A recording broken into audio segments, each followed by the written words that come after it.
अस्सलाम वालेकुम। आज मैं आप लोगों के साथ काढ़े की रेसिपी शेयर करने जा रही हूँ, जिसके लिए मैंने ले लिया तुलसी के पत्ते 7 से 8, लेमन, गुड़, 1 इंच का दालचीनी का टुकड़ा, अदरक का 1 टुकड़ा,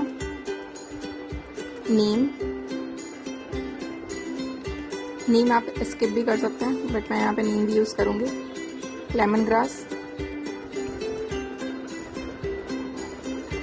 काली मिर्च 6-7 और लौंग 4, कलौंजी 1 चुटकी और आधा चम्मच अजवाइन।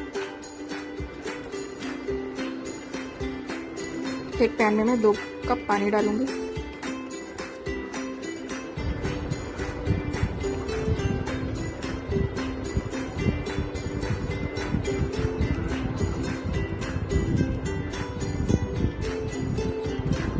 ये काढ़ा बहुत ही अच्छा है किसी भी फ्लू इन्फेक्शन से बचाने के लिए।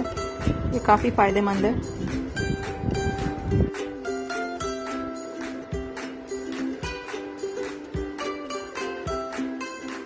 जैसे आप चाय पीते हैं उसकी जगह आप काढ़ा ये पी सकते हैं। एक टाइम रोज़ पानी में मैंने ऐड कर दिया अदरक, दालचीनी का टुकड़ा, नीम, तुलसी के पत्ते, यहाँ मैंने 7 से 8 तुलसी के पत्ते लिए। लेमन ग्रास अवेलेबल हो तो आप लेमन ग्रास डाल सकते हैं, नहीं तो आप नहीं भी डाल सकते हैं। अजवाइन और कलौंजी मैंने ऐड कर दिया। ये सभी तासीर में गर्म होते हैं और काफ़ी हद तक फ्लू को दूर करते हैं, कॉमन कोल्ड वगैरह।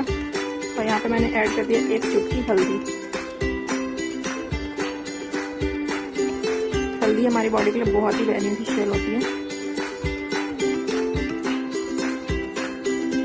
अब मैं इसे ढककर अच्छे से उबाल आने दूंगी। यहाँ मैं 1 कप में नींबू डाल ले रही हूँ। यहाँ पे मैंने आधा नींबू लिया और मैं दोनों ही कप में इसे स्क्वीज कर लूँगी अच्छे से। देखिए अब उबाल आ चुका है। इस स्टेज पे मैं ऐड कर दूँगी गुड़।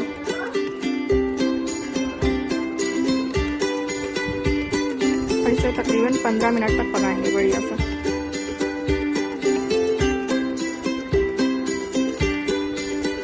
नीम से थोड़ा सा ये काढ़ा कड़वा हो जाएगा, लेकिन ये बहुत ही फायदेमंद है।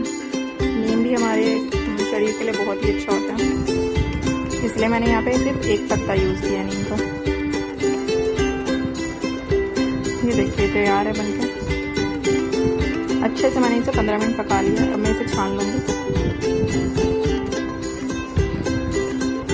ये तैयार है और आप इसे रोज़ पी सकते हैं एक टाइम। ये काफ़ी अच्छा है, इन्फेक्शन को दूर करता है, कोल्ड कफ को दूर करता है, बॉडी को थोड़ा गर्म रखेगा।